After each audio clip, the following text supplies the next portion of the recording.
is a book about creative living, which is a slightly different term than creativity. My definition personally of creativity is that it's the intersection between a human's labor and the mysteries of inspiration, which is kind of grand. But my definition of creative living is much simpler. Creative living is any life that you live where your decisions are based more strongly on your curiosity than your fear. That's it. And if you consistently, habitually, routinely, at every sort of intersection and decision in your life, make decisions that are based on curiosity rather than fear, then you will be engaging with creativity at some level at some point. And it won't look like my life. It won't look like your life. It won't look like anybody else's life, because everyone's curiosity is different. So everybody's path of following curiosity will have a different outcome. But your life itself will sort of become a work of art if you can consistently live that way. Not easy, but so worth it. So worth the trouble. Everyone is a creative person. It's the hallmark of our species. I don't divide, I'm stealing this line from my friend Brene Brown, but here we go. I don't divide the world between creative people and non-creative people. I define the world between people who use their creativity and people who don't. We are all creative. Your ancestors were, my ancestors were. It's the hallmark of our humanity. And the essence of our creativity as human beings, and what differentiates us largely from every other species on Earth, is this weird, burning desire to take nothing and turn it into something, or to take a thing and redesign it into another thing, or to take something broken and fix it, or to take something that's this way and flip it upside down. There's this desire to manipulate our world, for better or for worse. Every inch of this planet has been altered by human creativity, by this desire to change things, that the way it is isn't good enough. Which other animals don't seem to suffer from this. You know, like deer don't walk around the forest being like, we need to move all of these trees to this side of the river. You know, I guess beavers do when they dam things and they manipulate their world a little bit, but we do it kind of restlessly and relentlessly, and some of it is kind of an engineering project to make human life easier and to be more practical. But a lot of it isn't. A lot of it is just a kind of aesthetic choice. I want to decorate this thing. I want this to be a different color. I want this to sound differently than it does. We all seem to have this impulse to sort of leave our handprint on the wall of our life and say, I was here and I changed things around a little bit while I was here, and then after I left, things were different than they were before I arrived. And I don't know, still to this day, as much as I've spent my life engaging with this and writing about it and thinking about it, why we have these impulses. I just know that we have them, and that if they are not expressed, bad things happen inside the neighborhood of your mind. It needs to be done. We need to be working with this at some level or another. Unused creativity is not benign. It becomes a sort of engine against yourself. And so my book is really about trying to give people permission and entitlement and liberation to start to work with their creativity again, even if they haven't done so in years. I don't know what you mean. I don't know what fear is. I totally know what fear is. I'm a poster child for this stuff because I am inherently and naturally an incredibly fearful person. I'm operating constantly at like 90% fear threshold. I'm afraid right now. I woke up afraid. I'm going to go to bed afraid. I was born afraid. I always sort of been tremulous with fear. But my only saving grace in my life is that I am 1% more curious about the world than I am afraid of it. And that's all you need. It just has to be 1 gram more curiosity than fear. It's not about eradicating fear. It's not about eliminating fear. It's not about this, I think of a particularly American thing that's going on right now, of this idea of like kicking fear in the ass and punching it out and showing it who's boss, this kind of extreme sports language that a lot of people are using around fear. That doesn't work for me, because anything I ever fight in my life tends to fight back harder. So anytime I've ever tried to attack fear, it just decides to show me how much more powerful than me it is, and it just roars to life in a much bigger way. So that whole war against fear doesn't really work. And so for me, it's always been about, well, what do I have that's slightly stronger than fear? And for me, it's just about kind of curiosity, wonder, inquisitiveness. I'm terrified to see what's on the other side of that hill, but I really want to see what's on the other side of that hill.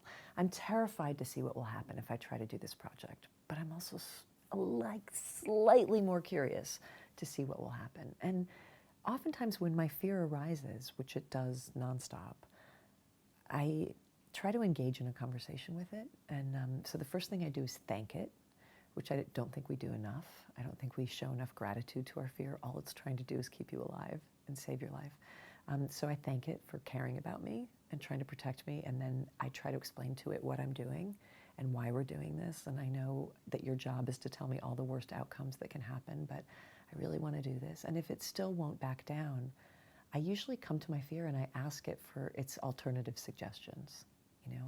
Okay, so I want to do this project, and you, my fear, are telling me not to. So what do you have to offer me? What's your suggestion? And when you challenge it like that, the answer is always nothing. It has nothing to offer. It never has a better idea. It has never once had a better idea. It just doesn't want me to do anything. It would just prefer that I stayed in a darkened room with a cool, damp cloth on my forehead, hiding from the world forever. And that's not going to do it for me. That's not an interesting enough alternative. And until my fear gives me a better idea than the cockamamie, weird, jacked up idea that I have, I kind of have to do the cockamamie, weird, jacked up idea, because at least it's a thing, because the alternative is always do something, even though it might not work and people might not like it and you might not make money from it and it might be strange and it might be a disaster. At least it's a thing. The alternative that fear always offers is a blank piece of paper. I got nothing for you. Just don't. Just shut it down. Just nothing. And for me, when the alternative is so clearly between something and nothing, I'm just not nihilistic enough to go with nothing. I'm just curious enough to have to go with something, which isn't a sort of act of faith that it's going to work. I had a letter recently from a woman who said, I think I'm about ready to start writing my book, but I'm just afraid that I don't want to start until I'm convinced that the universe will give me the outcome that I want. I was like, yeah, that is never going to happen. The universe might not give you the outcome that you want. We're not children here. Like we all know, jump in the net might not catch you, but the universe will give you an outcome. It's going to give you something. You're going to know more about yourself than you did at the beginning of the thing, certainly. It might not be what you wanted. It might not be what you expected, but it'll be something. And always, always, always, given the choice between something and nothing, I'm going to have to choose something. Well, that would have to be personal. Because I feel like with creativity, even my failures, the stakes are so low.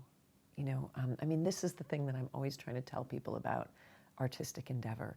The stakes are so low. The stakes are so low. Like very rarely is somebody going to die or have their heart broken or have their life upturned because a poem that you wrote didn't work, or an essay that you tried to write didn't work.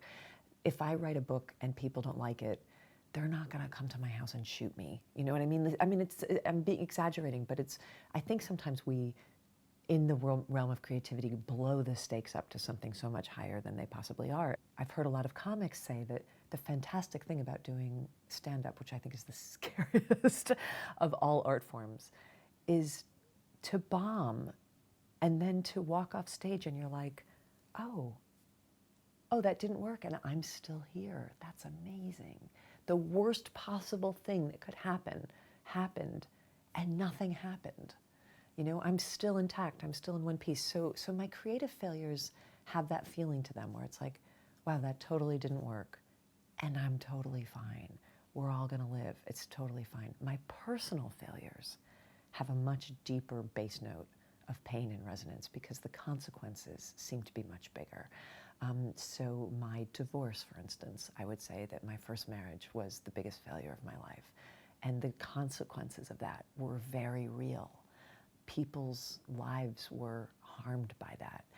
This was a case where two families had come together and become one family, and then they were riven by a divorce and a heartbreak, and people lost each other in that, and years were lost, and resources were lost, and people aged terribly, and hard things hard things happened that were very real, and those failures are so much more resonant in my life than any creative failure could possibly be. Any time I've harmed somebody, and believe me, I know every one of them. And when I'm awake at 3 o'clock in the morning, that's what I'm running through is, man, I blew that. I was so unkind to that person when I could have been more patient. I really came up short there as a human being. That was a real loss of my generosity. Total generosity fail on that with that person. Wow, did I really need to spend those 2 hours sitting with a friend gossiping about somebody who wasn't in the room? Not cool, not a good enough person. Like all of my failings that hurt me are the failings of where I feel like my humanity has failed. And then, of course, those are also the biggest lessons and the hardest lessons. But yeah, those are the worst ones. Those are the painful ones because people get hurt and injured, and that's where it goes bad. But for a book to fail, we're all okay. No one's lying awake 3 o'clock in the morning crying because my book didn't work, But I've done things to people that harmed them in a way that had lasting impact on them, and that matters. But the rest of it doesn't really matter. Eat, Pray, Love changed my life in a billion ways, but we can start at the sort of most material level and go down to the most sort of subtle level. But at the most material level, I got very wealthy because of this. That was not something I ever expected or planned for in my life. When I committed to living the life of a creative person and as a writer, I'm so non-delusional about what that probably means that I really felt as a young person that I had taken a vow to poverty, like a nun. Not to celibacy in my case, but to poverty, absolutely. And I was fine with that. And so that was very unexpected. And it brought great liberation. And it also brought great accountability because I felt like, okay, very few creative people get this kind of wealth. And glancingly few women have ever had this kind of wealth from their own work. So do not waste this being stupid. Like, don't pull a Mike Tyson here and buy 6 white Siberian tigers. Actually, I think it was 3 that he bought. But anyway, use this well, use this charitably well, use this in your family's life well, and use this creatively well. You now have the liberty to do whatever the hell you want creatively because I no longer have to subsidize this in other ways. I don't have to go to, so for me, the best use of that affluence that came after Eat, Pray, Love was to write the book, The Signature of All Things, because here's a conversation I didn't have to have. I didn't have to go to any publishing houses and sit under a fluorescent lit office and say to them, hey, people who just published my confessional memoir about my journey around the world, guess what I want to do now? I want to write a 500-page historical novel about a virgin in the 19th century who spends her life studying moss and botany. Can you give me an advance for that? Because no one would have. They don't want me to write that book. But I can now. I can actually just say, well, because I want to do this strange creative endeavor, I can. And what I really should be doing, because I'm in a position to be comfortable enough to do it, is the hardest thing I can possibly do. I should be writing the books that women never got to write. I should be writing the books that are require an enormous amount of research, require an enormous amount of travel, and require an enormous amount of creative autonomy, because to do so is the only way to honor all those women who came before me who didn't have that kind of opportunity, didn't have that kind of space, didn't have that kind of time. So I think the message that came to me was, don't go small now. Don't play it safe now, because now you have what everybody wishes they had, which was freedom and autonomy. So that was huge. The other huge thing was getting an audience of women all over the world who welcomed me into their lives and trusted me with their community. Enormous. And that's continued for me on social media and in live appearances, where I feel like we are having this giant circular conversation about what it means to be a woman right now. And I'm so honored that people let me be part of that conversation in such a big way. The funny thing is that after Eat, Pray, Love became so, when it went like tsunami in the world, people would say to me, your life must be so crazy now. This must be so crazy. They made a movie, Julia Roberts played you. Your life must be so crazy now. And it's taken me years to figure out how to articulate this, but that's not what it felt like. My life was crazy before Eat, Pray, Love. I did all the crazy in my life in my 20s and 30s long before anyone ever heard of me or knew about me. Eat, Pray, Love was the beginning of my sanity. Like that journey that I took and those questions that I asked and that research that I did in that year that I devoted to myself was when I stopped being crazy. And everything that came after that was frosting and benefit, but it was like there was this tornado going on around me, but I wasn't a tornado anymore. That was the really cool thing. All my tornado was before that. So I feel like the greatest gift Eat, Pray, Love gave me was it made me sort of calm just in time for when I became a public figure. Because if I had had that kind of success in my 20s before I was a grounded person, I would have been getting out of limousines with no underwear. I guarantee you, it would have not been. I was not ready for that kind of thing. But it happened at the right moment, and then all I could be was grateful, and watch it and be like, wow, that's really interesting. Can't believe that happened. But be sane at the middle of it, which was really a great blessing. Never mix shades of red. No, the best advice. My mom was a nurse, and back in the 70s, she worked for Planned Parenthood at the beginning of, I'm not going to say the beginning of the birth control movement because that was obviously a lot earlier in the 20th century, but right after Roe versus Wade in the United States, she was responsible for opening one of the first family planning clinics in the town next to the town where I lived. I spent a lot of my childhood there. She may not even remember having told me this, but I remember asking her one time what her job was like, and this was when I was a teenager, and I was asking her this, and she said, I meet a lot of women at the moment of one of the biggest decisions that they have to make in their lives. And they come to this clinic and they have to make very real, very important, very life consequential decisions about what they're going to do now. And she said, all I can ever say to them is such a beautiful sentiment. I don't know that I've ever heard anybody else say it so well. She said, all I can ever tell them at that moment is, you can only make this decision based on what you know today. And so what you're going to have to do, whatever you decide to do about this pregnancy, about this person that you're involved with, about this situation that you're in, all you know is what you know right now. And the decision's going to have to be made based on that. So you are going to have to pre-forgive yourself for what you don't know yet.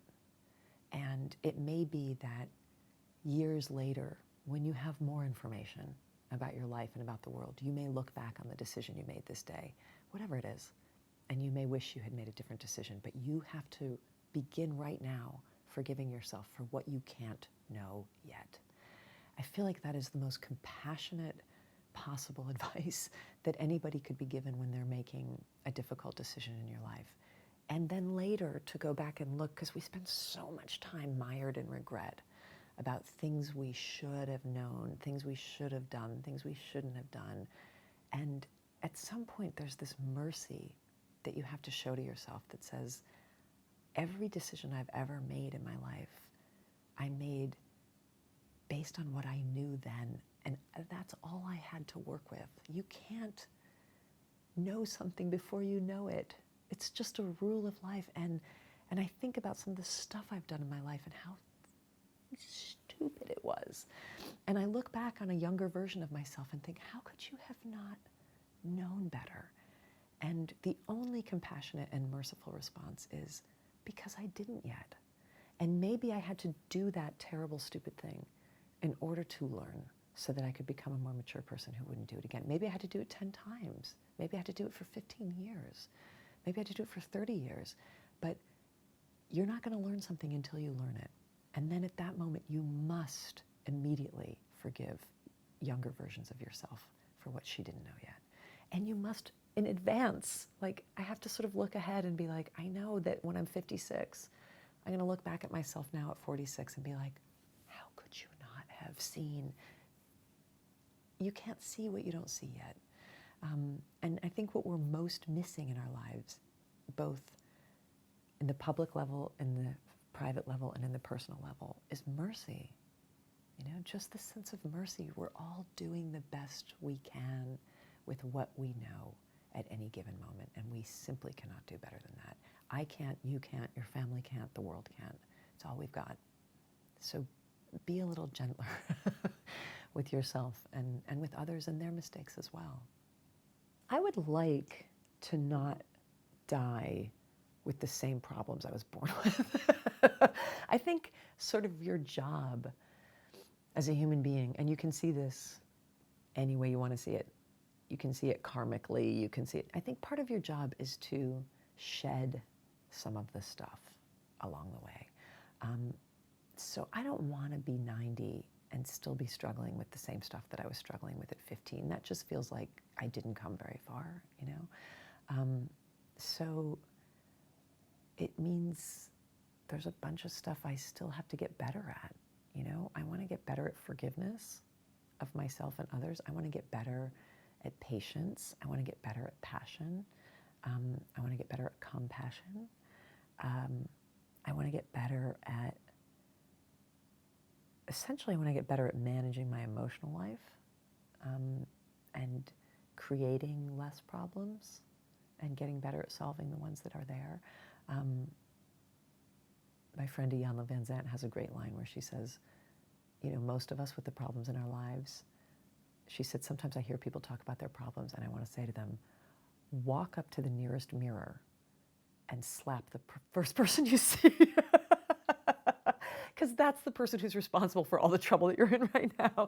You know, we are the greatest generators of our own drama and our own problems. And so a lot of it for me is just about continuing to find strategies and solutions for getting out of my own way so that I cause less trouble for myself, so that when I look in the mirror, I'm not looking at the biggest troublemaker in my life. I would like the biggest troublemaker in my life to be somebody else for once, because so far it's always been me. But to just get, like, clear out all of that, learn better. Don't have to make the same mistake 20 times, maybe 19 times. And so that by the time I'm sort of finished, I've like shed as much of it that I possibly can, rather than accumulating more and more trouble, more and more drama, more and more errors.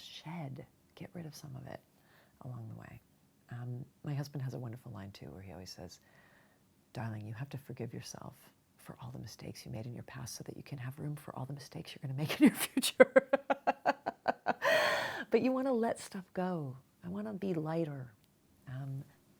I have a friend who always says, in all the ways that matter, I'm getting younger every year. I'm not getting younger physically, obviously. I'm aging, I'm getting wrinkly, I'm getting tired, my joints are hurting. All of that stuff is going. But in all the ways that matter, I want to be younger every year, which means lighter, ever lighter rather than heavier. And I've seen it done. I've seen people do it. So those are my role models. I spoil myself all the time. I feel like I have the most spoiled life in the world. But when I really want to spoil myself, that doesn't involve consumption, because that's an easy way to do it, which works. You know, like normally it'll be buying another cashmere charcoal gray sweater. How many of them do I need? 7 more, apparently. That gives me a nice little endorphin hit right away. But the deeper one would be turning off all the electric appliances and beeping things and ringing things and buzzing things and texting things, and going to the beach for a day with a book and a magazine. Oh my God, this is the most delicious, amazing thing in the world, to be by the sea on a sunny day with reading material that is not pixels, but actual pages. That's the business right there.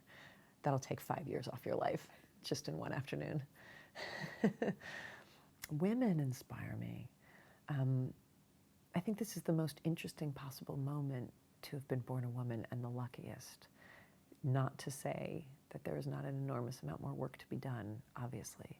And certainly the biggest work remaining to be done for women is to address at every level the endemic violence against women. Gloria Steinem says this all the time. This is the single biggest problem that's facing the women of the world, is sexual and physical violence and political violence against women. And that is an enormous epidemic that isn't just in poor countries or in poor families or in poor societies, but everywhere needs to be addressed. That said, if you had to roll the dice for the best chance that you have to be born in a female body in human history, it's right now. It's right now in the industrialized modern Western world. I have choices about my life that my grandmothers and their grandmothers and their grandmothers' grandmothers never could have dreamed of. I have power and autonomy and agency in my life beyond anything that any woman who ever came before me in my genetic line ever had. And the wonderful thing about that is, of course, this whole open new world of possibilities. The scary thing about that is that, unlike men, I can't actually look back at my ancestors for role models of how to be, because my female ancestors' lives were so different from mine. They might as well have been another species of animal than me. And so we're all figuring this out as we go. It's still a really new idea in the world to have women have power. It's like a radically new idea. There's not a lot of role models. And so I can't even look to my mother's life to see what does it look like to be a educated, financially autonomous, somebody with creative agency, somebody who has agency over her own biology, somebody who has agency over her own time, over her own body in a way that so many women before us never had. I can't ask her, because she wasn't living in the world that I'm living in. My grandmother, certainly not. As much as I admire them and I can learn from them in other ways, their lives do not look like my life. So we're making this up as we go along, and that's really exciting. And I think the greatest service that we can offer to each other as women is to do that in the most creative and courageous possible way. Courage is contagious. Creativity is contagious. Hope is contagious. Power is contagious. All of this stuff we can spread from one of us to the next, which is also why I love so much the social media conversation that I'm involved with every day on Facebook and on Twitter, where women all over the world are talking about, how are you doing it? I feel like everyone's in this sort of experimental rat science maze, looking over walls at each other's lives like, how's your sister doing it? How's your boss doing it? How's your cousin doing it? How are you managing this? Children, no children? Marriage, no marriage? Like everyone's sort of taking notes. I've said this a million times and I'll say it forever because it's such a great way of living, but the guru who I studied with in India, her foremost advice and line and kind of mandate to everybody was, become a scientist of your own experience. That's where it all is. And that can be becoming a scientist of your own spiritual journey, becoming a scientist of your own psychological journey, becoming a scientist of your own relationships, becoming a scientist of your own emotional journey. All of it is about watching yourself very carefully, studying what works, what doesn't work, being daring to try a new experiment, and then if that one doesn't work, doing another one. So you're sort of in the lab of your own life. And I love that. I love everything about that so much more than being a passive bystander, letting your life happen to you, and then just sort of sitting there being assaulted by, the missiles of life that are coming at you without participating in it. I would so much rather be engaged with it in a really intimate, serious, kind of curious way than just being like, oh, well, this is happening. And I find it really frustrating when I see, I think probably nothing frustrates me more than watching powerful people pretending that they're powerless. It makes me insane. If you're right now at this moment in Western history, if you're literate, like if you were lucky enough to get an education, if you're lucky enough to be able to read and write, if you're lucky enough to live in a society where you have a vote, if you're lucky enough to live in a society where you have any rights whatsoever over your body and your time and your life, and you're still walking around acting like you're chattel, come on. It's such an insult to all those who came before you who actually had no agency over their lives. And it's an insult to all the women in the world, millions of them who have no agency over their lives. You have agency. Use it. Do something. Try something. Fix something. If it doesn't work, try again. But good Lord, don't become your own oppressor when all the oppressors have been removed and the last one is you, sort of sitting there holding yourself down. That's nonsense. We can do better. Righteous, ferocious self-accountability is what's required of women at this point if you have any good fortune in your life whatsoever. Oh, on a big night I will enjoy the cocktails on a very big night out. That feels to me like something fantastically special. So anything with a sort of gin, fizzy, lemony, maybe a little sugar around the rim, something in a light green, something in a sort of golden tone, that will be what I would like to drink. I don't do it very often. I don't have the resources for recovery that I used to have. I think it's something about being 46. But I used to be able to bounce back from that kind of night a lot better. But now I have to really decide, I'm going to lose the next 3 days of my life to this. Is it worth it? Are the people that I'm with really worth that? Is this going to be a night to remember that it's so worth doing that I'm willing to kind of have no energy for the next 3 days? And mostly the answer to that is no. Because what I want to do day by day, to me, at this point is so exciting that I sort of want to be present for it. You know, I want to, like, there's a sense, if you're kind of in the zone of your life, there's a sense of waking up every day and being like, what do I get to do today?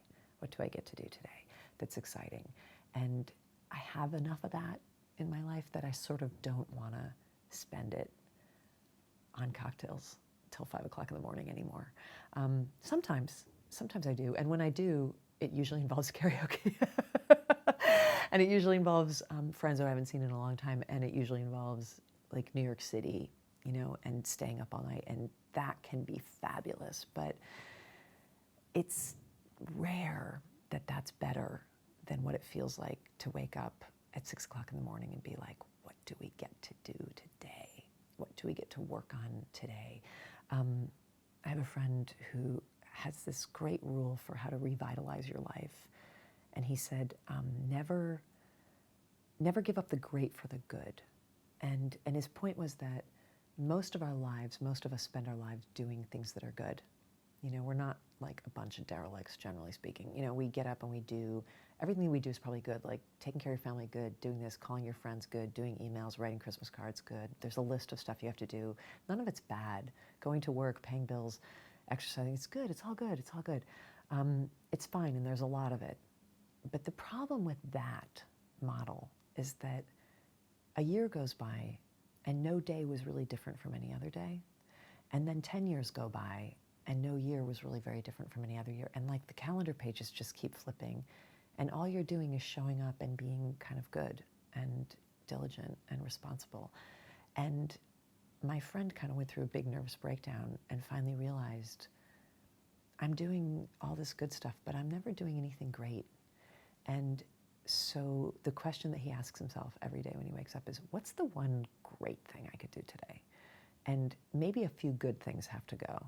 And maybe I have to drop some responsibilities and obligations that are sort of good in order to do one thing today that would be freaking great. And for him, he's a minister who has 3 kids, but for him, it's surfing.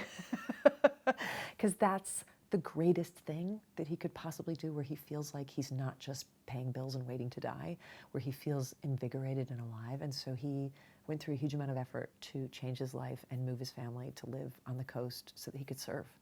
And the first thing he does every morning is the great thing.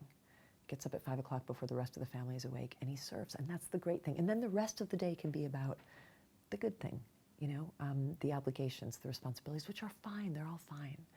And so I feel like if I can honor that question and wake up every day and say, what's the great, great, great thing that we could do today? And sometimes it's hanging out with a friend who I love and never see. Sometimes it's a kind of passionate burst of exercise. Sometimes it's a creative endeavor. Sometimes it's working toward reconciling a relationship. You know, maybe there's somebody who I'm on the outs with, and the really great thing to do today would be to reach out to them and try to see if we can kind of open our hearts to each other. That would be great.